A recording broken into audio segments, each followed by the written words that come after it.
Hello and welcome to the worst ever recorded video. And yes, I'm ugly before you. Oh, come at me in the comments. Fuck off. Welcome to the worst ever recorded video of um, a football analysis ever, right? Because it's me and I look ugly. Because guess what? Even though I'm right, all that any United fans are gonna say is that you're so ugly. Fuck off, cunts. Right? Basically, I'm just here. I'm going to be here for about a minute and a half, and I'm going to tell you why United deserve to lose tonight. They went 2-0 up. They were brilliant. They were unbelievable when they were 2-0 up. But guess what? They lost Rashford, and every United fan will tell you, it wasn't a red card. It was a clear and obvious red. And do you want to know why? Because since the 1980s, if you stick your studs into someone else, it's a red card.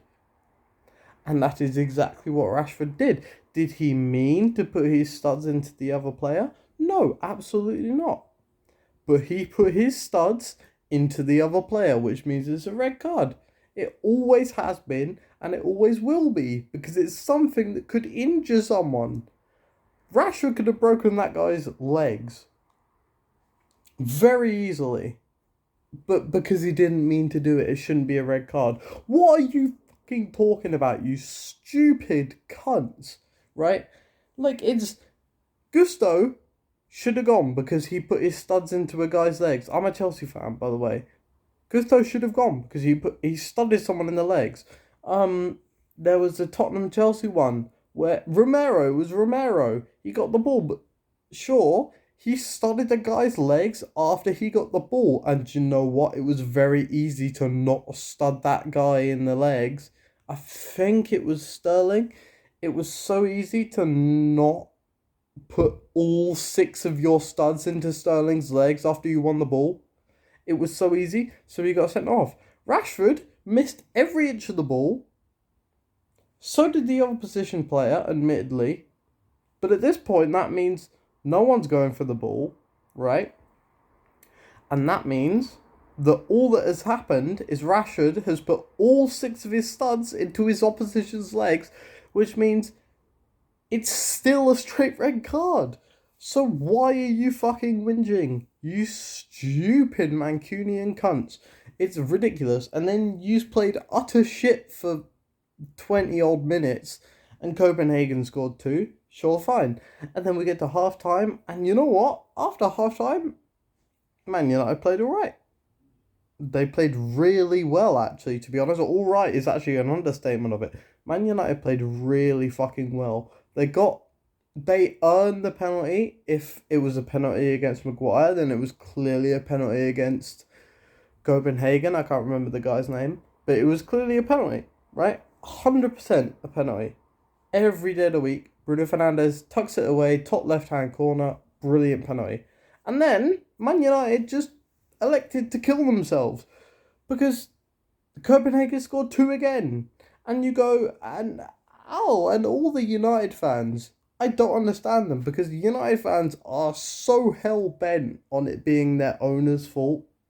For every game that they lose, they're like, oh, but it's the Glazers. They didn't get me the right players. And you're like, what are you actually on about? Because you've hired Eric Ten Hag and he had a good season, right?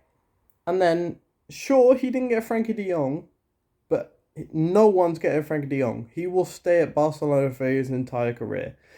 So good fucking luck of getting that cunt, right? So you don't get Frankie de Jong, cool, that's fine. You don't get your top midfielder target. But then who else did Eric Ten Hag go for? He went for Lisandro Martinez, who was average. He got Varane, who was very good 5 years ago, but now he's shit.